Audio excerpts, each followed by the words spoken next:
Hello everybody. Today I will teach you how to become a pro at Honkai Star Rail. Honkai Star Rail is a mobile game and a turn-based RPG, a gacha game where you pull for characters that come every once in a while, and every character has a purpose.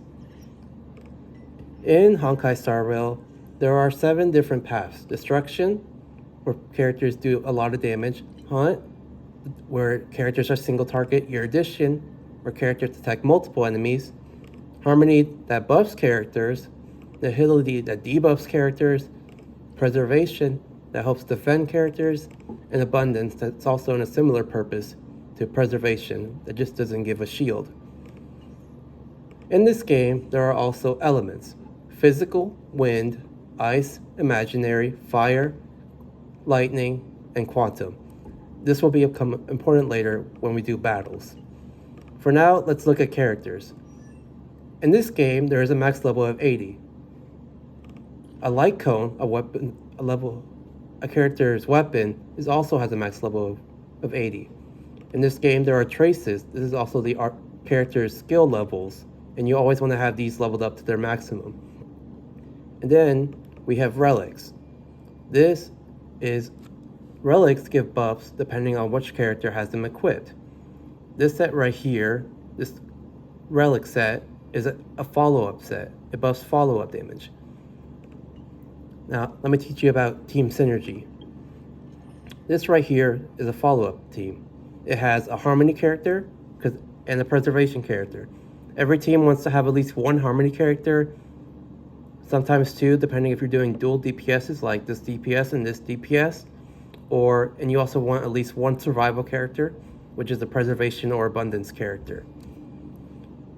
And as I mentioned before, this is the follow-up team, so these characters synergize with each other. They grant buffs to this character does follow-up attacks, which it enhances this character's attacks.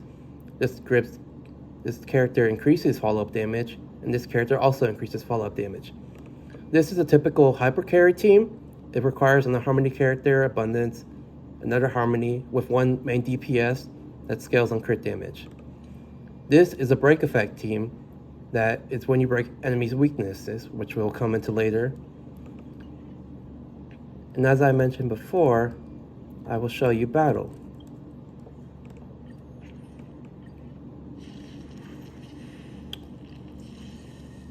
This right here is a toughness bar that decreases based on enemies' attacks.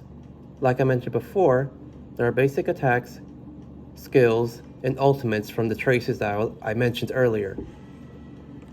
Every ultimate has energy, except for some certain characters, but in order to gain energy, you need to be attacked by enemies, use your basic attack, or skill. In this case, this character has energy, so they require an ultimate. Or they require skills and basic attacks to get their ultimate. And this right here is a buff. This increased the damage of my characters. And I will show you a follow-up right here. In this team, follow-ups increase their damage based on their synergy. Hold on. And right here is an ultimate. When a character gets their ultimate, they do an overwhelming attack if they're a DPS, or an overwhelming buff when they're a harmony character.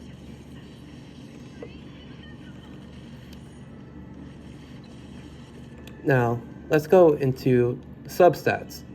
Every character has substats. In this follow-up team, all my damage dealers should have crit rate and crit damage that will determine their damage. In this case, for a preservation character, they want defense, so we would go into artifacts and get defense main stats and stuff. While for this character, we would want attack on them. Now, endgame modes. Every endgame mode has a purpose and gives you rewards. There is Memory of Chaos, which is determined by how fast you defeat enemies. And this is important where speed comes in. This is where speed becomes very important, actually. Because there are speed breakpoints: 120, 134, 143, and 161. These are the main important speed breakpoints, because anything besides that is not that much important. But in Memory of Chaos, There is a cycle, and every cycle needs to be defeated in the fast amount of time. Speed break points will give you more turns for your characters in a turn-based RPG, making you deal more damage.